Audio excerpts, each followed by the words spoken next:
नमस्कार दोस्तों, जय माता दी। कैसे हैं आप सब? सबसे पहले मकर संक्रांति की आप सभी को बहुत बहुत शुभकामनाएं। माता रानी आप सभी की परेशानियों को दूर करके सुख समृद्धि और सफलता दें। दोस्तों, पौष माह में सूर्य जब मकर राशि में प्रवेश करते हैं, इसी दिन को मकर संक्रांति के रूप में जाना जाता है। मकर संक्रांति साल का पहला पर्व होता है। इस बार मकर संक्रांति पूरे भारत में एक ही दिन मनाई जाएगी, यानी 14 जनवरी को मनाई जाएगी। अच्छी बात यह है कि इस बार किसी भी तरह का कन्फ्यूज़न नहीं है। मकर संक्रांति का पर्व पूरे देश में किसी न किसी रूप में जरूर मनाया जाता है। जैसे कि उत्तर भारत में मकर संक्रांति, उत्तराखंड में उत्तरायणी, गुजरात में उत्तरायण, केरल में पोंगल, गढ़वाल में खिचड़ी, पंजाब में लोहड़ी। अलग अलग नामों से भारत में यह पर्व बड़े धूमधाम से मनाया जाता है। दोस्तों, हिंदू कैलेंडर में मकर संक्रांति बहुत महत्व रखता है। मकर संक्रांति के दिन से ही सूर्य दक्षिणायन से उत्तरायण हो जाते हैं और मकर संक्रांति के दिन से ही देवताओं के दिनों की गणना भी की जाती है।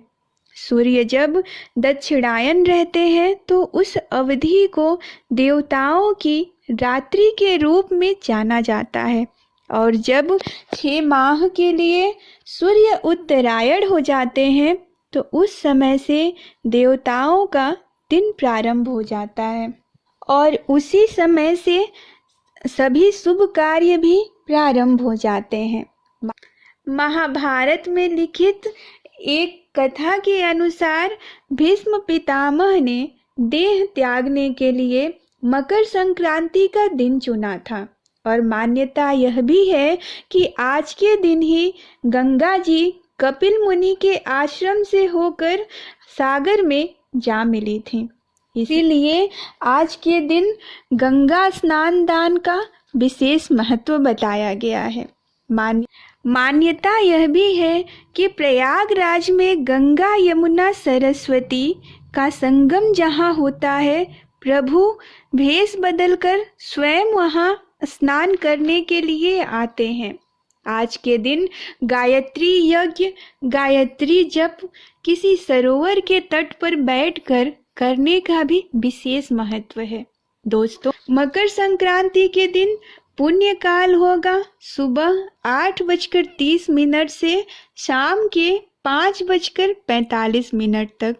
वहीं महापुण्य काल का समय होगा 8:30 से 10:15 तक। महापुण्य काल में किए गए पूजा स्नान दान का विशेष फल प्राप्त होता है।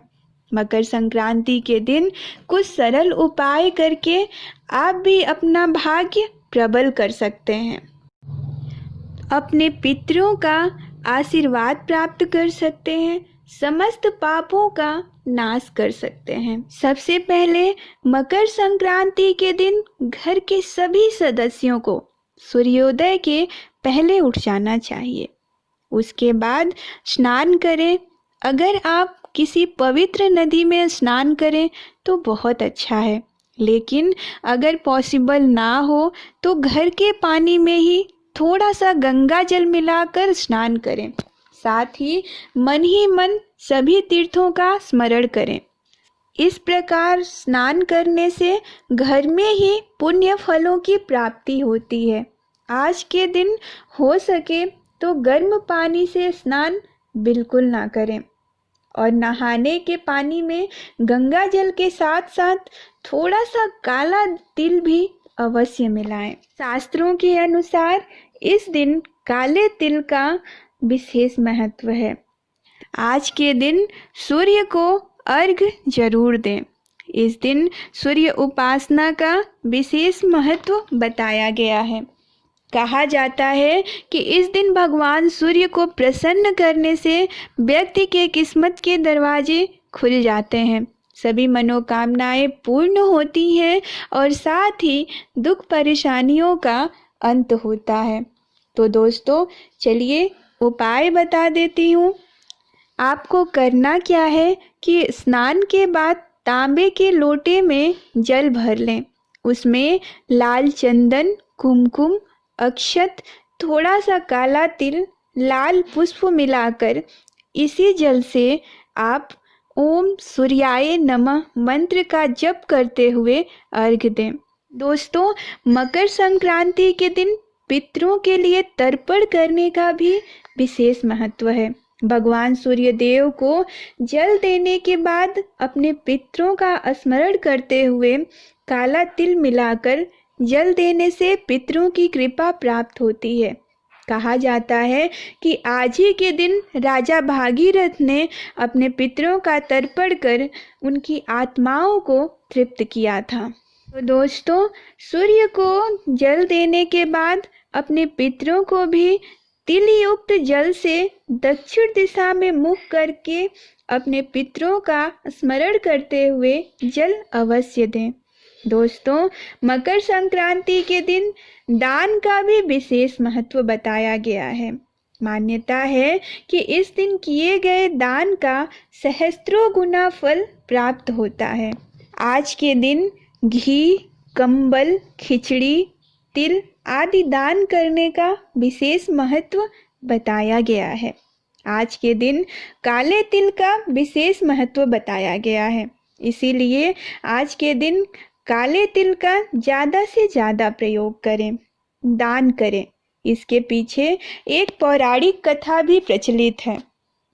श्रीमद् भागवत के अनुसार शनि महाराज का अपने पिता से बैर था, क्योंकि सूर्यदेव ने उनकी माता छाया को अपनी दूसरी पत्नी संज्ञा के पुत्र यमराज से भेदभाव करते हुए देख लिया था। इस बात से नाराज होकर सूर्यदेव ने छाया और उनके पुत्र शनि को अपने से अलग कर दिया।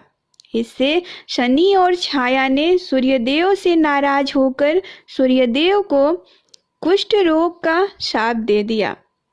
अपने पिता का कष्ट देखकर यमराज ने तपस्या की और कुष्ठ रोग से मुक्त करवाया।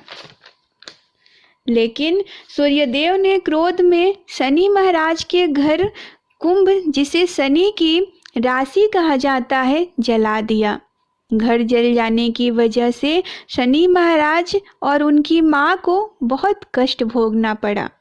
यमराज इससे बहुत दुखी हुए और अपने पिता सूर्यदेव को बहुत समझाया।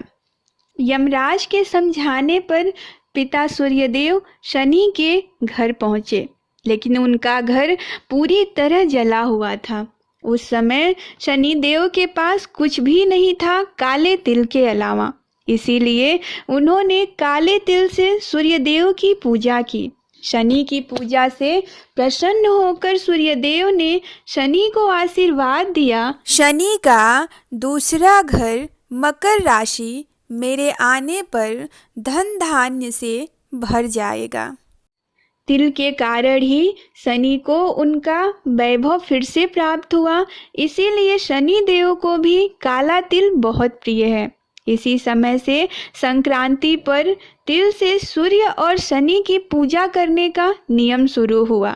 दोस्तों आज के दिन जितना हो सके दान अवश्य करें, गरीब व असहाय लोगों को भोजन कराएं, सात्विक रहें, मांस मदिरा आदि का सेवन बिल्कुल ना करें, कलह कलेश से दूर रहें।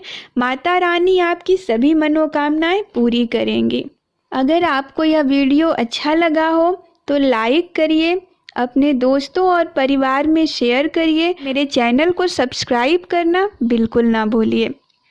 मिलते हैं अगले वीडियो में एक नई जानकारी के साथ। तब तक स्वस्थ रहिए, सुरक्षित रहिए। जय माता दी।